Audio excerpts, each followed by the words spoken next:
First అందరికి నమస్కారం. Almost 13 ఏళ్ల క్రితం పటాస్ సినిమాకి నేను అనిల్ సార్తో కలిసి పనిచేయాల్సింది. సో 13 ఏళ్ల క్రితం తప్పిపోయిన అవకాశం 13 ఏళ్ళకి కుదిరింది. అండ్ దిల్ రాజు గారి బ్యానర్లో బలగం చేశాను. తర్వాత ఇప్పుడు ఎస్విసిలో సంక్రాంతికి వస్తున్నాను చేశాను. వెంకీ సార్తో ఫస్ట్ టైం చేస్తున్నాను.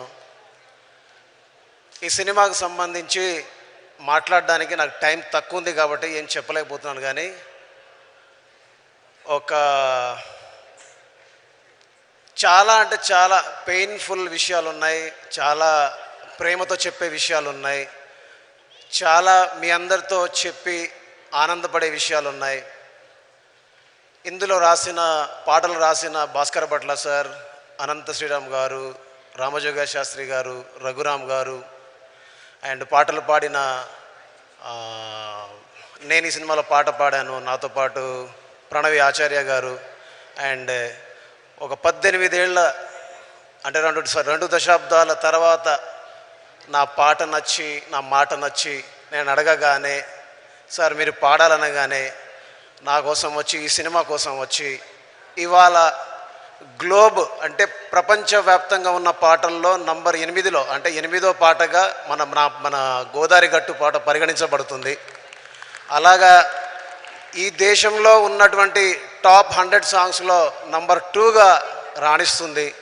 రమణ గోగుల సార్తో కలిసి మధుప్రియ గారు పాట పాడడం, అలాగే ఎవరికైనా అదృష్టం ఉంటుంది, అద్భుతం జరుగుతుంది, కానీ ఒక జీవిత కాలానికి సంబంధించి ఒక జ్ఞాపకం ఉండిపోయింది నాకు. అలాంటి జ్ఞాపకాన్ని నాకు విక్టరీ వెంకటేష్ సార్ నా పాటను పాడి నాకు ఈ జీవిత కాలానికి సంబంధించిన జ్ఞాపకాన్ని ఇచ్చినందుకు మనస్ఫూర్తిగా ఆయనకి, నాతో పాటు పనిచేసిన సింగర్స్కి, వెంకటేష్ గారితో కలిసి పాట పాడిన కొత్త సింగర్ మాయపిలో రోహిణి గారికి, వీళ్ళందరికీ మనస్ఫూర్తిగా రుణపడి ఉన్నాను.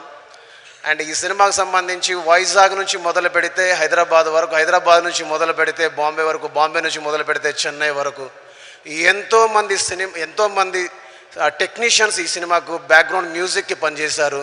ఎంతోమంది సింగర్స్ బ్యాక్గ్రౌండ్ మ్యూజిక్లో కోరస్లు పాడారు. ఎంతోమంది ఈ సినిమా కోసం రాత్రింబవళ్ళు పనిచేశారు. వాళ్ళందరి పేరుని రేపటి రోజున ఈ ఘన విజయం సాధించిన తర్వాత నేను మాట్లాడతాను. ఎందుకంటే ఈ సినిమాకు ఆర్ఆర్ చేసేటప్పుడు నేను పడ్డన్ని బాధలు 1 కాదు 2 కాదు.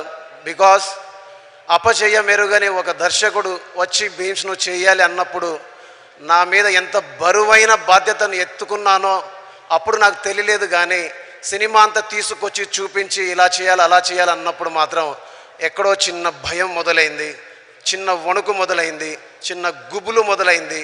నిద్ర పట్టలేదు, ఆకలి అవ్వలేదు, ఇంటికి వెళ్ళలేదు, పిల్లలు ఎలా ఉన్నారో చూడలేదు. చివరికి మా అమ్మకు క్షమాపణ చెప్తున్నాను. అమ్మ, ఈరోజు నేను క్షమాపణ చెప్తున్నాను. ఎందుకంటే నీ తోడబుట్టిన పెద్ద అంటే మా పెద్దమ్మ చనిపోయినప్పుడు కూడా నేను ఆ కార్యక్రమానికి వెళ్ళలేకపోయాను. చివరికి ఆమెను చూడడం కూడా చూడలేకపోయాను. సో ఇలాంటి చాలా అనుభవాలు ఈ సినిమాతో నాకు ఉన్నాయి. కానీ ఈ సినిమా ప్రపంచవ్యాప్తంగా పాటల ద్వారా ఎంత ముందుకెళ్ళిందో, ఆ ప్రతి పదం వెనకాల, ప్రతి చప్పుడు వెనకాల, ప్రతి సౌండ్ వెనకాల, ప్రతి మ్యూజిక్ వెనకాల, నా వెనకాల, మా అందరి వెనకాల తను ముందుండి నడిపించిన అనిల్ సార్ది ఈ క్రెడిట్ అంతా. ఇది మాటల రూపంలోనో పాటల రూపంలోనో చెబితే సరిపోదు. ఎందుకంటే ఒక వ్యక్తితో కలిసి పనిచేసి ఉంటే ఖచ్చితంగా అనిల్ గారితో పనిచేశానని చెప్పేవాడిని. కానీ సాక్షాత్తు ఒక వ్యవస్థతో కలిసి పనిచేసినప్పుడు ఖచ్చితంగా మీ అందరికీ ఆయన గురించి, నా ప్రయాణం గురించి మీ అందరికీ చెప్పాలి. అది నేను తర్వాత చెప్తాను. At the same time Dil Raju సార్కి నేనంటే ఎంత ఇష్టం, దిల్ రాజు సార్కి నా పాట అంటే ఎంత ఇష్టం అంటే, దిల్ రాజు సార్కి మా ఊరికి వచ్చేంత ఇష్టం, మా నాన్నను కలిసేంత ఇష్టం, మా నాన్నను సత్కరించేంత ఇష్టం, నా పాటను ప్రపంచవ్యాప్తంగా తలెత్తి శిరస్సు మీద ఎత్తి ఇది పాటరని చెప్పడానికి నా వెనక ఉండి నడిపించేంత ఇష్టం. నేనంటే ఆయన ఇంటి సభ్యుడిలాగా, నేనంటే ఆయన కుటుంబ సభ్యుడిలాగా నన్ను ఎత్తుకునేంత ఇష్టం. అలాంటి ఇష్టాన్ని చూపించిన రాజు సార్కి, అలాంటి ఇష్టాన్ని చూపిస్తున్న శిరీష్ సార్కి. ఎందుకు ఈ విషయం చెప్తున్నా అంటే, బలగం ఈ ప్రపంచాన్ని ఎంత కదిలించిందో మీరు చూశారు. అలాంటి బలగంలో ఊరు పల్లెటూరు దీని తీరే అమ్మ తీరు, కళ్ళ ముందే దోచుకున్న సంబరాల వంట పైరు అంటే మీరందరూ ఎంత ఆనందపడ్డారు. అలాంటి సినిమా చేసి ఫస్ట్ టైం ఈ దేశంలో దాదాసాహెబ్ ఫాల్కే అవార్డు నాకు దక్కింది ఆ సినిమా ద్వారా.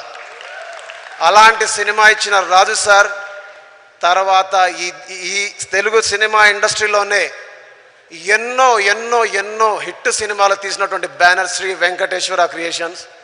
సో ఎస్విసిలో పనిచేయడం అనేది ప్రతి ఒక్కరికి ఒక కళ.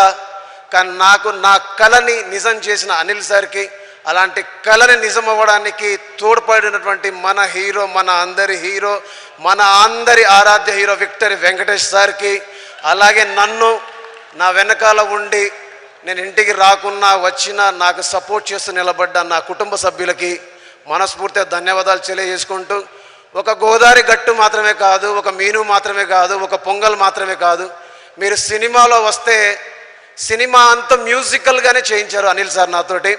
సినిమా అంతా మ్యూజికల్గానే ఉంటుంది. ప్రతి ప్రతి ప్రతి ప్రతి సన్నివేశంలో ఒక పాట వస్తుంటుంది, ప్రతి సన్నివేశంలో ఒక మ్యూజిక్ బిట్ వస్తూనే ఉంటుంది. సార్ మీరు పెద్ద పెద్ద వాళ్ళతో పనిచేశారు, చాలా పెద్ద పెద్ద హీరోలతో పనిచేశారు.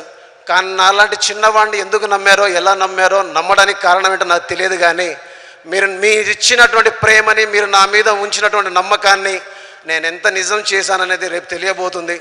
ఇఫ్ నిజంగా నేను పాస్ అయితే గనక మీరు నా మీద ఉంచిన నమ్మకాన్ని ప్రజలు నిజం చేస్తే గనక అదే నేను పొందే గొప్ప గౌరవంగా భావిస్తాను. జై హింద్. Thank you sir, thank you. And Meenakshi Chaudhary గారిని మాట్లాడవలసిందిగా రిక్వెస్ట్ చేస్తున్నాము. మీనాక్షి. అందరికీ